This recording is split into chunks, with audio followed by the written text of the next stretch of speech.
Hello everyone, today is the introductory class of agricultural marketing and आज थोड़ा जल्दी जल्दी पढ़ेंगे बिकॉज बहुत लंबा वीडियो बनने वाला है और मेरा थोड़ा वॉइस का भी इशू रहेगा, so please don't bother yourself about all that issues. Okay, so without any further delay let's get started. पहले हम जानेंगे कि मार्केट टर्म का मतलब क्या होता है. तो मार्केट टर्म एक लैटिन वर्ड से निकला है जो है मार्केटस, जिसका मतलब होता है मर्चेंडाइज और ट्रेड. ट्रेड मतलब कोई भी चीज़ देना या लेना इन एक्सचेंज ऑफ मनी, उसी को ट्रेड कहते हैं. ठीक है, और a place where business is conducted. Word market has been widely and variedly use to mean first a place or a building where commodities are bought and sold. ठीक है, जहाँ पे कोई भी कमोडिटीज़ या कोई भी चीज़ किसी बिल्डिंग या किसी स्थान पे उसको खरीदा या बेचा जाता है, उसे हम मार्केट बोलते हैं. जैसे कि हम सुपर मार्केट्स में जाते हैं वो. उसके अलावा potential buyers and sellers of a product. ठीक है, कोई भी पोटेंशियल बायर्स है, मतलब बायर्स मतलब जो खरीद सकता है, पोटेंशियल मतलब जिनके पास वो खरीदने की क्षमता हो. ठीक है, तो ऐसे कोई भी अगर बायर और सेलर है, किसी प्रोडक्ट को खरीदने के लिए बायर है, मतलब सेलर है और खरीदने के लिए बायर है, तो उसे भी हम मार्केट कहेंगे, जैसे वीट मार्केट या कॉटन मार्केट या इस तरह के जो मार्केट होते हैं. और कुछ डेफिनेशंस दे रखी हैं, जैसे कि a market is the sphere within which price determining forces operate. ठीक है, तो ये स्पेयर है एरिया, मतलब मार्केट को जनरली माना जाता है एक ऐसा एरिया जहाँ पे कोई भी कमोडिटी को या गुड्स को बेचा या खरीदा जाता है इन एक्सचेंज ऑफ मनी. ठीक है, और जैसे यहाँ पे थर्ड डेफिनेशन में दे रखा है कि ज़रूरी नहीं है कि कोई भी, मतलब मार्केट का मतलब यही हो कि कोई पर्टिकुलर प्लेस हो. ठीक है, ऐसा ज़रूरी नहीं है, बट कोई भी रीजन हो सकता है, कोई भी स्टेट हो सकता है, कोई भी कंट्री हो सकती है जहाँ पे गुड्स हो और सेलर्स और बायर्स के बीच में एक अच्छा रिलेशनशिप हो, उसे ही हम मार्केट कहेंगे. ठीक है, इसके अलावा इसको सोशल इंस्टीट्यूशन भी कहा गया है. और इसके अलावा जहाँ पे भी बायर्स और sellers who are in free intercourses with one another. ठीक है, जहाँ पे एक दूसरे से वो फ्रीली कम्युनिकेट कर पाएँ, रिलेशंस बिल्डअप कर पाएँ और अपना सामान खरीद बेच पाएँ, उसी को मार्केट कहते हैं. Components of market. मार्केट के क्या क्या कंपोनेंट्स हैं? एक तो आप सभी बता सकते हैं कि मार्केट में एक तो बायर्स और सेलर्स का होना बहुत ज़रूरी है. ठीक है, कोई भी चीज़ जिसको हम खरीद रहे बेच रहे, वो तो सबसे मोस्ट इंपॉर्टेंट है. कोई भी कमोडिटी या गुड्स जिसको हम खरीद रहे बेच रहे, जो खरीद रहा है बेच रहा है, वो बायर्स एंड सेलर्स. ठीक है, उसके अलावा उनके बीच में एक बिजनेस रिलेशनशिप भी इंपॉर्टेंट है मार्केट में. ठीक है, और उसके अलावा demarcation of area such as place, region, country. कोई भी एक बाउंड्री जिसे हम अपना लोकल मार्केट कह सकते हैं, या फिर आप अपने स्टेट का मार्केट कह सकते हैं, अपनी डिस्ट्रिक्ट का मार्केट कह सकते हैं, या फिर इंडिया का मार्केट भी कह सकते हैं. जब फॉरेन एक्सचेंज हम लोग करते हैं तो फिर कंट्री टू कंट्री मार्केट का बात करते हैं. इसलिए होल वर्ल्ड में भी हम उसे, ज़रूरी नहीं है कि आपके जो पास में शॉप्स हैं उन्हीं को आप मार्केट बोलेंगे. पूरा एज अ होल वर्ल्ड को भी आप मार्केट कंसिडर कर सकते हैं. उसके अलावा एक इंपॉर्टेंट यहाँ लाइन देखी लिखी हुई, ज़रूरी नहीं है कि मार्केट वही हो जहाँ पे परफेक्ट कंपटीशन अराइज हो या हर यूनिफॉर्म प्राइस हो. परफेक्ट कंपटीशन मतलब सबका प्राइस अलग अलग है और कंपटीशन है, देखते किसका, मतलब कौन ज़्यादा बेच पाता है या किसका लोग ज़्यादा मटेरियल खरीदते हैं. बट अगर यूनिफॉर्म प्राइस भी है या परफेक्ट कंपटीशन, कैसा भी मार्केट है, मार्केट मार्केट होता है. ठीक है, इसके अलावा कुछ डायमेंशंस हैं. ठीक है, ये तो बहुत ईजी है, जैसे लोकेशन, एरिया, मैंने अभी बताया एरिया ज़रूरी होता है market, time Spain, volume, nature, number of commodities, degree of competition, nature of commodities, nature of transactions and nature of communities. तो इसमें कंफ्यूज मत होना.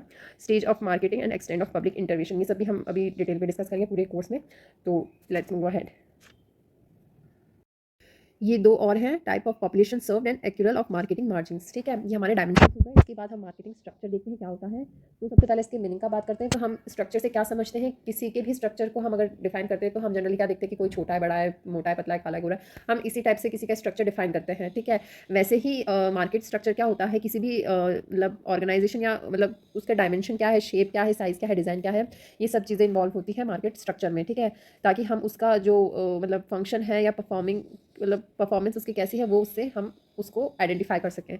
ठीक है, तो यहाँ पे कुछ आपके कंपोनेंट्स दे रखे हैं, जैसे concentration of market power, degree of product differentiation, condition for entry of firms in the market, flow of market information and degree of integration. ठीक है, इसके बाद डायनेमिक्स देखते हैं. तो जैसे कि हम मार्केट स्ट्रक्चर पढ़ रहे हैं, तो मार्केट स्ट्रक्चर में क्या क्या मतलब इसका डायनेमिक्स हो सकता है. तो फर्स्टली दे रखा है market sharing and price setting policies. ठीक है, सबसे पहले तो मार्केट में प्राइस क्या भाव चल रहा है वो सबसे ज़्यादा इंपॉर्टेंट होता है. तो प्राइस कैसे सेट करना है, उन सब की पॉलिसीज़ या उन सब की स्ट्रैटेजीज़ हम इसमें पढ़ेंगे. फिर उसके सेकंड है पॉलिसीज़ एम्ड एट कोर्सिंग राइवल्स, मतलब कि जितने भी कॉम्पिटिटर्स हैं हमको उनका पॉलिसी का भी अच्छे से ज्ञान होना चाहिए, सो दैट हम भी मार्केट में अपना जगह बना पाएँ. उसके अलावा policies toward setting the quality of products. Quality भी बहुत ज़्यादा इंपॉर्टेंट है. अगर आपकी प्रोडक्ट की क्वालिटी नहीं होगी, आपको उसको भी लेकर स्ट्रेटेजाइज करना बहुत ज़रूरी है, क्योंकि अगर आपकी क्वालिटी नहीं होगी तो कोई खरीदेगा नहीं, चाहे आप कितना भी उसके पैसे कम कर दो, ज़्यादा कर दो, वो इतना फर्क नहीं पड़ता. तो ये कुछ 3 डायनेमिक्स है जो आपको ध्यान रखने की ज़रूरत है इन अ मार्केट स्ट्रक्चर. ठीक है, उसके बाद है कि for a satisfactory market performance the market structure should keep pace with the following changes. ठीक है, फर्स्ट है प्रोडक्शन पैटर्न, डिमांड पैटर्न, और मतलब ये सारे पैटर्न जो है, प्रोडक्शन पैटर्न किस टाइप का प्रोडक्शन कर रहे हैं. ठीक है, वो सब स्ट्रैटेजी, स्ट्रक्चर, पैटर्न्स, ये सब एक सिनोनिमस टर्म्स ही हैं. डिमांड पैटर्न, क्या डिमांड चल रहा है, अगर डिमांड किसी और चीज़ का मार्केट में आप कुछ और बेच रहे हैं तो वो स्ट्रैटेजी बिल्कुल वर्क नहीं करेगी आपके लिए. ठीक है, cost and patterns of marketing functions. ठीक है, प्राइस और कोस्ट भी मैंने बताया मार्केट में बहुत ज़्यादा इंपॉर्टेंट फैक्टर है. लास्ट चेंज जो है 4 टेक्नोलॉजिकल चेंजेस जो ध्यान रखने की ज़रूरत है जो भी मार्केट की स्टडी कर रहा है कि अगर फॉर एग्जांपल अगर मार्केट में न्यू न्यू टेक्नोलॉजीज आ गए हैं तो हमें उनका भी ध्यान रखना बहुत ज़रूरी है और हमें एडवांस होना बहुत ज़रूरी है टेक्नोलॉजीज़ के साथ साथ, वरना हम लोग मार्केटिंग फंक्शन में पीछे रह जाएंगे। ओके, तो हमें अपना मार्केट स्ट्रक्चर इस टाइप से डिज़ाइन करना चाहिए कि हम हर पॉलिसी स्ट्रैटेजी अपनी बेस्ट दें ताकि हमारी जो मार्केटिंग स्ट्रक्चर है वो सबसे बेस्ट निकल के आए।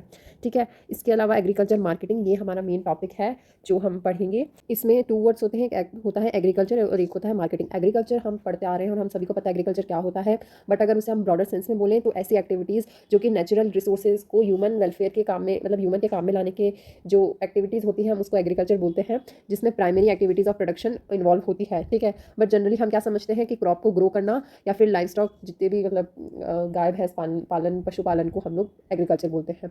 ठीक है, इसके अलावा मार्केटिंग क्या मतलब can not a series of activities involve in moving the goods from the point of production to the point of consumption.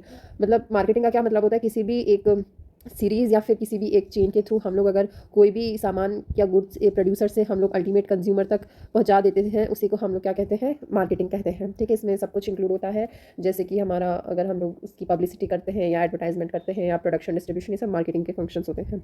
ठीक है, और it includes all the activities involve in the creation of time, place, form and position, utility. ठीक है, ये हमने first semester में आप लोगों ने पढ़ा होगा। अगर आप लोगों को याद है तो कमेंट करके मुझे बताइए कि पोजीशन यूटिलिटी क्या होता है। ठीक है, चलिए इसके अलावा अगर according to Thomson the study of agriculture marketing comprises all the operation, वो सारी चीज़ें जो कि एक एजेंसी कंडक्ट करती है involve in the movement of farm produce from, वही जो मैंने बताया रॉ मटेरियल को प्रोड्यूसर से कंज्यूमर तक पहुंचाने को ही मार्केटिंग कहा जाता है। ठीक है, ऑब्जेक्टिव क्या है, ऑब्जेक्टिव सिंपल है क्योंकि हम लोग एग्रीकल्चर स्टूडेंट्स हैं और हम लोगों को क्या करना है कि आगे अपने अपने मतलब रास्ते देखने होंगे कि हमें क्या करना है। तो ज़रूरी नहीं सब लोग गाँव में या अपने खेत पे खेती ही करें, कुछ लोग मार्केटिंग भी, क्योंकि एक इंपॉर्टेंट एस्पेक्ट्स है एग्रीकल्चर का, तो कुछ लोग मार्केटिंग में भी स्विच कर सकते हैं और ये अच्छा इसको अपना करियर एज अ करियर बना सकते हैं। तो आप इसकी जानकारी लेना बहुत ज़रूरी है, इसलिए हम लोग इसको अपने यूजी कोर्स में पढ़ते हैं। ठीक है, तो अगर हम इसका स्कोप देखें तो the marketing of farm products produce by farmers. ठीक है, तो अगर आप खुद ही प्रोड्यूस करें, खुद ही मार्केट भी करोगे तो अच्छा है। मतलब अगर हम लोगों को तो नॉलेज है तो हम लोग खुद अपनी खेती में खेती करके उसकी मार्केटिंग में अच्छा दाम कमा सकते हैं।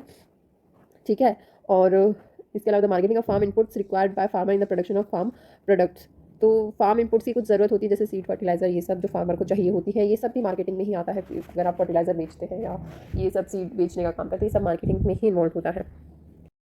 इसके बाद अगर हम सब्जेक्ट ऑफ एग्रीकल्चर मार्केटिंग की बात करेंगे तो मार्केटिंग 2 टाइप्स की होती है, एक तो होती है प्रोडक्ट मार्केटिंग, एक होती है इनपुट मार्केटिंग। ठीक है, ये भी आप इजीली समझ सकते हैं कि कोई भी फार्मर होता है उसको अपनी खेती करने के लिए जो जो भी सामान चाहिए रहता है वो सब इनपुट में आता है और उसकी मार्केटिंग को हम इनपुट मार्केटिंग कहते हैं। और जब उसका फसल उग जाता है या कंप्लीटली मेच्योर होकर हार्वेस्ट हो जाता है फिर वो उसको बाहर बेचता है तो हम उसको बोलते हैं प्रोडक्ट मार्केटिंग, बिकॉज अब वो एक प्रोडक्ट बन चुका है। ठीक है, तो इनपुट मार्केटिंग में जैसे हम सीड्स का बात करते हैं या फर्टिलाइजर का बात करते हैं या फिर आप और कोई मशीनरीज होती हैं उनका बात करेंगे, तो ये सब आएगा इनपुट मार्केटिंग में। और प्रोडक्ट जैसे अगर शुगर केन है तो शुगर केन से फिर हम उसको उसका मतलब प्रोसेशन करके और की प्रोसेसिंग करके हम उसका शुगर बनाते हैं, जैगरी बनाते हैं, गुड़ जिसको आप कहते हैं वो सब बनाते हैं। ठीक है, तो ये सब मतलब वो आपके प्रोड्यूस हो जाते हैं, प्रोडक्ट हो जाते हैं। ठीक है, तो उसको हम प्रोडक्ट मार्केटिंग कहते हैं।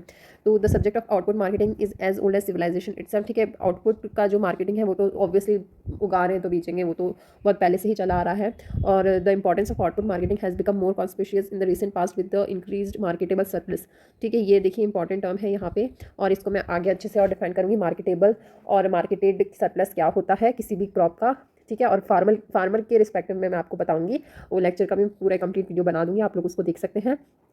उसके बाद input marketing is comparatively new subject. ठीक है, क्योंकि पहले के ज़माने में क्या होता है, फार्मर्स ना सीड चाहिए होते तो वो सीड आपस में ही मतलब क्रॉप उगाते तो उसमें सीड भी होते हैं तो वो उसी को कलेक्ट करके उसी को वापस डाल देते थे और फर्टिलाइजर वगैरह का इतना ज़रूरत नहीं पड़ता था, वो लोग कंपोस्ट से काम चला लेते थे, फार्म यार्ड मैन्योर इन सब से। ठीक है, तो इन सब चीज़ों का पहले कोई मशीनरीज वगैरह भी नहीं होती थी, सब लोग अपने वही जो हैंड होइंग करते हैं, जो भी हैंड वाले जितने भी होते हैं मशीन्स उन्हीं से वो लोग काम करते थे और वीडिंग वगैरह सब हाथ से ही करते थे, तो इतना उनको इनपुट मार्केटिंग का कुछ ज़रूरत नहीं महसूस होता था। बट अब एडवांस होती गई ये चीज़ें, अब सब लोग मशीन से मतलब इवन सोइंग भी करते हैं तो सीड ड्रिल से करते हैं हम लोग। ठीक है, सीड्स भी सब लोग अच्छे मतलब हाइब्रिडाइज्ड खरीदें या जैसे भी जिस भी वैरायटी के खरीदे तो वो हमें खरीदना पड़ता है।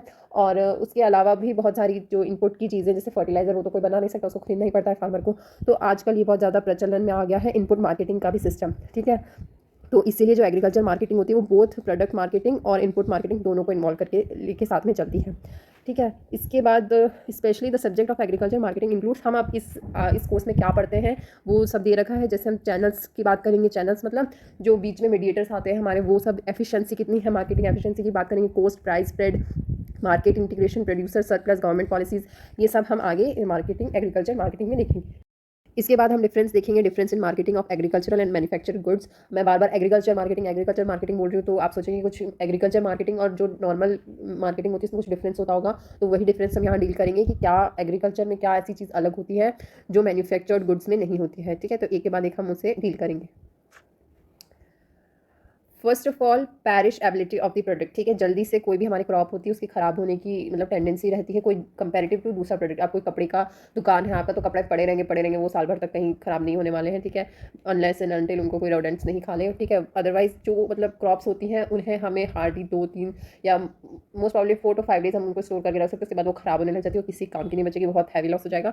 इसलिए उन पैरिश मतलब होता है जो जल्दी से ख़राब हो जाते हैं, सड़ जाते हैं। ठीक है, तो ये एबिलिटी एग्रीकल्चर प्रोडक्ट्स की होती है कंपेरेटिव टू दूसरी कमोडिटीज़ या दूसरे मैन्युफैक्चर्ड गुड्स, उनकी ये टेंडेंसी नहीं होती है। Seasonality of production. ठीक है, हमें सभी को पता है कि सीज़न पे डिपेंड करता है, कोई भी फार्म का कोई भी प्रोडक्ट होता है। ठीक है, वो पूरे साल नहीं अवेलेबल रहता है और उसका जो प्राइस है वो अप डाउन होता रहता है मार्केट में। इसलिए दूसरी कमोडिटीज़ का ऐसा नहीं है, जो कपड़ा जिस प्राइस का है वो उसी का रहता है, अनटिल एंड अनलेस उसकी क्वालिटी ख़राब नहीं हो जाए तो हमें उसके सेल में सस्ते में निकालना पड़ता है, अदरवाइज वो तो पूरे साल सेम ही रहता है, कपड़ों का कुछ नहीं है। बट जो हमारी क्रॉप्स है वो पूरे साल सेम नहीं रहती, उनका प्राइस भी बहुत ज़्यादा फ्लक्चुएट होता है। Bulkiness of product. Third one is the bulkiness of products. देखिए क्या होता है कि जितने भी हमारे फार्म प्रोडक्ट्स होते हैं वो कोई हम 1 या 2 आम आए या 1 या 2 टमाटर ऐसे तो बेचते हैं नहीं, हम तो उसको मतलब किलोज़ या क्विंटल्स में बेचते हैं, है ना। तो वो इतना बल्कीनेस, इतना मतलब एक साथ प्रोडक्शन होता है उसका, बल्कीनेस मतलब एक साथ बहुत ज़्यादा क्वांटिटी। ठीक है, तो इतना सारा एक साथ तो उनका प्रोडक्शन होता है कि उसका ट्रांसपोर्टेशन या स्टोरेज करने में बहुत ज़्यादा पैसा खर्च जाता है। ठीक है, अनलाइक अदर जिसका इतना बल्कीनेस नहीं रहता, क्योंकि अभी मैंने से बताया कि वो पेरिशेबल भी होते हैं, तो उनको सबको एक साथ ही स्टोर करो, एक साथ ही ट्रांसपोर्ट करो, ऐसा तो नहीं है कि आधे आधे हम लोग कर सकते हैं, क्योंकि इतने में तो वो खराब हो जाएंगे। ठीक है, तो इसलिए ये कैरेक्टरिस्टिक भी इसको डिफरेंट बनाता है। उसके बाद फोर्थ है variation in the quality of products. ठीक है, तो बहुत एग्रीकल्चर प्रोडक्ट्स में क्वालिटी का बहुत ज़्यादा वेरिएशन रहता है, जो कि उनके ग्रेडिंग या स्टैंडर्डाइजेशन को थोड़ा डिफिकल्ट कर देता है। ठीक है, सो इसलिए ये प्रॉब्लम आती है manufactured goods for they are product of, क्योंकि वो यूनिफॉर्म क्वालिटी के होते हैं। जैसे हमारा एक आम, मान लीजिए हमारे पास 1 दर्जन टमाटोज़ हैं, है ना, या बनानाज या कुछ भी है, तो उसमें से क्या अगर 1-2 भी ख़राब होगा ना, तो फिर वो क्वालिटी उसका सेम नहीं रहता है। और क्योंकि दूसरी प्रोडक्ट्स हम क्या करते हैं कि बाय मशीन से बनाते हैं, तो उनमें एरर आने का बहुत कम चांसेस रहता है और एक आधा डिफेक्टिव आता है, so that can be negligible, है ना। बट क्या होता है कि जो हमारे प्रोडक्ट्स होते हैं, जो एग्रीकल्चर प्रोडक्ट्स होते हैं, अगर वो ख़राब हो जाते हैं 1-2 भी, तो वो साथ में दूसरों को भी ख़राब कर सकते हैं और उससे इवेंचुअली पूरी क्वालिटी ख़राब हो जाती है और हमें प्राइस भी कम मिलता है। ठीक है, यूनिफॉर्मिटी नहीं रहती है वहाँ पे, और इस वजह से इसको मैन्युफैक्चर्ड गुड्स से अलग करता है। Irregular supply of agriculture products. ठीक है, जैसे मैंने बताया क्लाइमेट पे डिपेंड करता है, पूरे साल नहीं अवेलेबल रहता है, और डिमांड तो कांस्टेंट रहती है पूरे साल, पर इसकी सप्लाई कांस्टेंट नहीं रह सकती, रेगुलर हो जाती है। ये भी इसको अलग करता है मैन्युफैक्चर्ड गुड्स से। Small size of holding and scattered production, मतलब हमें सभी को पता है इंडिया में मतलब बहुत कम ही लोग हैं जो मतलब लार्ज या फिर बड़े फार्मर्स कहलाते हैं। उसके अलावा ज़्यादातर सबके पास स्मॉल साइज़ के ही लैंड्स वगैरह रहती हैं, और मेजॉरिटी इंडिया छोटे मतलब स्मॉल फार्मर से ही बना हुआ है। और उनके स्कैटर्ड प्रोडक्शन का मतलब थोड़ा सा इधर से आया, थोड़ा सा इधर से आया, उसको कैसे बेचें, उसका जितना प्रोडक्शन नहीं है उससे ज़्यादा तो मतलब ट्रांसपोर्टेशन का कॉस्ट लग रहा है। तो ये कुछ प्रॉब्लम्स भी एग्रीकल्चर प्रोडक्ट्स में देखने को मिलती है, स्पेशली इंडिया में। ठीक है, लास्ट है प्रोसेसिंग। ठीक है, जैसे मैंने अभी शुगर का आपको एग्जांपल देके बताया था कि हम लोग क्या करते हैं, शुगर केन से शुगर बनाते हैं, जैगरी बनाते हैं, या जो भी बाय प्रोडक्ट्स बनाते हैं, तो उसमें भी क्या होता है कि मतलब रॉ मटेरियल जो होता है वो हमें फार्म से ही लाना पड़ता है, और उसको हमको अल्टीमेटली कंज्यूमर को देने के लिए हमको पहले उसकी प्रोसेसिंग करनी पड़ती है। शुगर केन डायरेक्ट कोई नहीं खरीदेगा, पहले उसकी शुगर बनाओ, गुड़ बनाओ, जैगरी जो भी बनाओ वो बना के फिर उसको दो। ठीक है, तो इसमें क्या होता है कि जो प्राइस स्प्रेड होता है वो ज़्यादातर तो इस प्रोसेसिंग में ही चला जाता है, मतलब जितना लगाने मतलब उगाने में नहीं लगा है, और मतलब जितना कंज्यूमर को पे करना पड़ रहा है उसके बीच में बहुत ज़्यादा डिफरेंस आ जाता है ड्यू टू प्रोसेसिंग। तो ऐसा सिर्फ एग्रीकल्चर कमोडिटीज़ में प्रोसेसिंग होता है, इसीलिए ये भी इसको अलग करता है मैन्युफैक्चर्ड गुड्स से। ठीक है, तो ये कुछ मैंने आपको डिफ्रेंसिएशन बताए हैं। इसके अलावा इंपॉर्टेंस ऑफ एग्रीकल्चर मार्केटिंग क्या होता है, तो हम वो डिस्कस करते हैं। इंपॉर्टेंस में सबसे पहले है optimisation of resource use and output management. ठीक है, ऑप्टिमाइजेशन ऑफ रिसोर्स मतलब जो रिसोर्स हमारे पास है हम उसको एफिशिएंटली यूज़ कर पा रहे हैं या नहीं कर पा रहे। तो मार्केटिंग क्या करता है, मार्केटिंग एक एफिशिएंट मार्केटिंग सिस्टम इसको इंश्योर करता है कि जो सारे रिसोर्सेज हैं हम उसको उसका ऑप्टिमाइजेशनली उसका हम लोग यूज़ कर सकें और हमारा जो प्रॉफिट है वो ज़्यादा से ज़्यादा कमा सकें। ठीक है, इंक्रीज इन फार्म इनकम। ठीक है, मार्केटिंग फार्म इनकम अच्छा खासा इनकम जनरेट कर देता है। ठीक है, फाइंडिंग ऑफ मार्केट्स, जैसा कि हम मार्केट ही डिस्कस कर रहे हैं, तो ये मार्केट में अच्छा खासा मतलब कमोडिटीज़ जो होती हैं उनका आप खरीद बेच सकते हैं। Growth of agro based industries, ठीक है, एग्रो बेस्ड इंडस्ट्री की बहुत ज़रूरत भी है इंडिया को भी और एक छोटे मोटे किसान को भी, ताकि उसको अच्छे से अच्छा दाम मिल पाए और मोस्ट ज़्यादा एग्रो बेस्ड इंडस्ट्री सेटअप हो पाए और पूरे इंडिया को उससे इकोनॉमिकली फ़ायदा हो। ठीक है, प्राइस सिग्नल्स फार्मर्स को भी पता रहता है कि ठीक है हम लोग क्या प्रोड्यूस कर रहे हैं, हमको कैसे करना चाहिए ताकि हमको उसका अच्छा प्राइस मिले, इसका क्या भाव चल रहा है मार्केट में, वो सब भी हमें एग्रीकल्चर मार्केटिंग से पता चलता है। और adaptation and spread of new technology, ठीक है, आजकल फार्मर्स नई नई टेक्नोलॉजी का भी इस्तेमाल करना शुरू कर दिया है, बिकॉज उनको इस चीज़ का मतलब नॉलेज होने लग गया है अब कि जितना ज़्यादा हम टेक्नोलॉजी को यूज़ करेंगे, मशीनरीज़ को यूज़ करेंगे, उतना ही ज़्यादा हमें प्रॉफिट हो सकता है। और मतलब ऑल्दो मशीनरीज़ एक हाई इन्वेस्टमेंट मांगती हैं, बट इवेंचुअली हमें उससे प्रॉफिट भी ज़्यादा होता है और हमारी जो मतलब उस पर डिपेंडेंसी है, जो मतलब दूसरी चीज़ों पर डिपेंडेंसी, वो थोड़ी कम हो जाती है। एम्प्लॉयमेंट इससे अच्छा खासा, मार्केटिंग जैसे अभी मैंने बताया कि कुछ लोग इसको एज अ करियर भी ऑप्ट कर सकते हैं, तो इससे एम्प्लॉयमेंट भी अच्छा खासा मिल जाता है। जो भी बीच में मीडिएटर्स होते हैं जैसे पैकेजिंग, ट्रांसपोर्टेशन, स्टोरेज, प्रोसेसिंग, ये सब काम जैसे जैसे बीच में वैल्यू एडिशन का काम बढ़ता जाता है, वैसे वैसे लोगों की ज़रूरत भी बढ़ेगी और एम्प्लॉयमेंट भी बढ़ेगा। ठीक है, तो इससे क्या होगा कि नेशनल की जो जीएनपी है वो इंक्रीज़ होगी और हमारी जो नेशनल की इकोनॉमी है वो बेटर साउंड करेगी।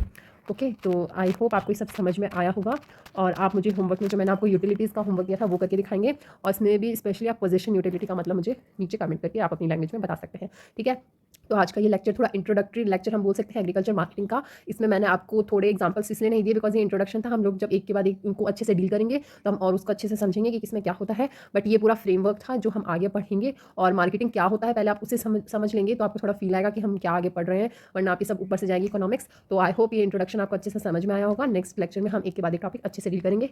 कोई भी प्रॉब्लम हो तो आप मुझे कमेंट कर सकते हैं और आज के लिए इतना ही। Thank you so much.